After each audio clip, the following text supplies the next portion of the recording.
नमस्कार मंडळी, मी अश्विनी तुमचं मनापासून स्वागत करते आपल्या चॅनलवर. श्री स्वामी समर्थ. आजच्या व्हिडिओमध्ये आपण जाणून घेणार आहोत श्रावण सोमवारचे महत्त्व, या दिवशी काय केलं जातं, पूजा कशी करावी, उपवासाची माहिती आणि नैवेद्याबद्दल. श्रावण महिना हा भगवान शिवाचा अतिशय प्रिय महिना मानला जातो. हा महिना भक्ती, शांती आणि सकारात्मक ऊर्जेने भरलेला असतो. श्रावण महिन्याला खूप पवित्र महिना मानलं जातं आणि या महिन्यात आपण जेवढी भक्ती कराल, जप कराल, दान धर्म कराल तेवढं खूप चांगलं असतं. हा महिना खूप शुभ मानला जातो. आपण आता श्रावण महिन्याचं महत्त्व जाणून घेणार आहोत. हिंदू पंचांगानुसार श्रावण महिना हा पावसाळ्यातील पवित्र महिना आहे. या महिन्यात निसर्ग हिरवागार होतो आणि वातावरणात उत्साह भरतो. याच महिन्यात भगवान शिव आणि माता पार्वतीचा विवाह झाला असे मानले जाते, म्हणून हा महिना शिवभक्तांसाठी खूप खास असतो. या महिन्यात केलेली पूजा, जप, दानधर्म यांचे फळ अनेक पटीने मिळते असे शास्त्रात सांगितले आहे. आता आपण श्रावण महिन्यात पूर्ण महिनाभराचा पण उपवास करतात, त्याला श्रावणी म्हणतात. हा महिना खूप चांगला असतो, पवित्र असतो, म्हणून बरेच उपवास पण असतात या श्रावण महिन्यात.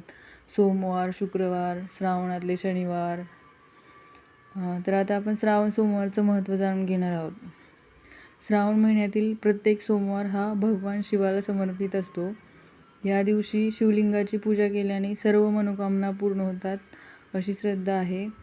कुंडलीतील दोष, मानसिक ताणतणाव, आरोग्याच्या समस्या यापासून मुक्ती मिळवण्यासाठी श्रावण सोमवारची पूजा विशेष फलदायी मानली जाते.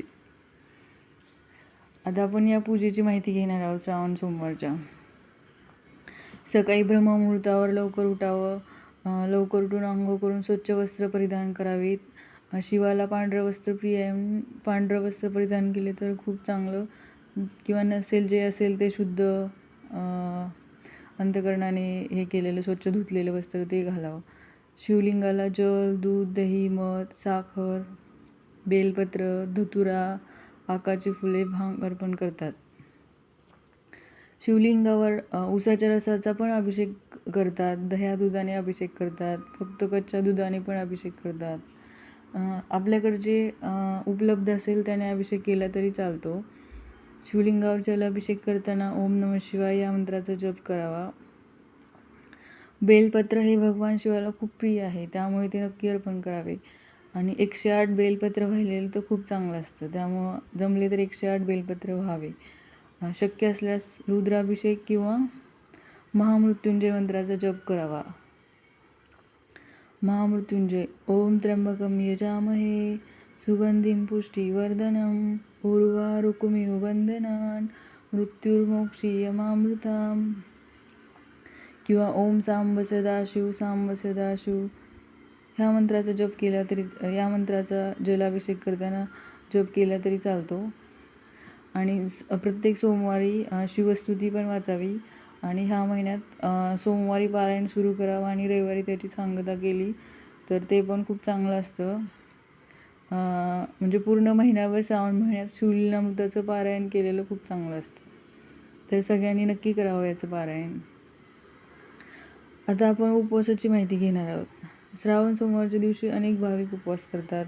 कोणी पूर्ण महिनाभर उपवास करतात, कोणी फक्त श्रावण सोमवार करतात, कोणी श्रावण शनिवार करतात, कोणी श्रावण शुक्रवार करतात. तर आपल्याला जे वाटते ते सगळे करतात.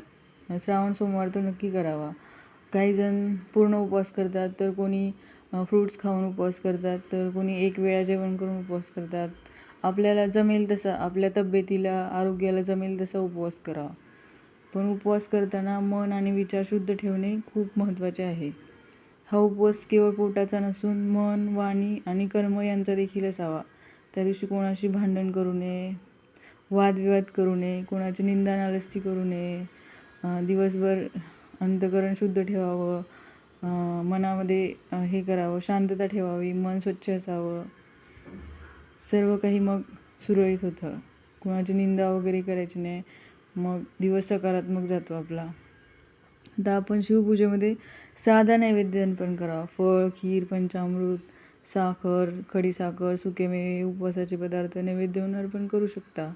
भक्तिभावाने अर्पण केलेला कोणताही नैवेद्य भगवान शिव स्वीकारतात. तर आपल्याकडे जे उपलब्ध असेल ते नैवेद्य ठेवलं तरी चालते. कच्चं दूध चालते, खडीसाखर चालते, किंवा जे आपण उपवासासाठी बनवलेलं असेल ते गूळ किंवा साखरही चालेल. फक्त तो नैवेद्य आपण भक्तिभावाने अर्पण केलेला असावा.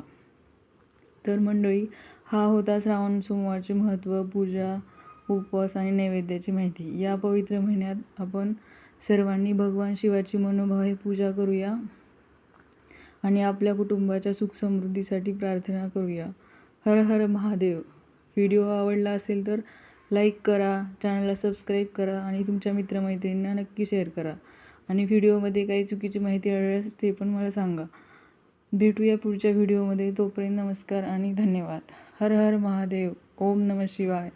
श्री स्वामी समर्थ.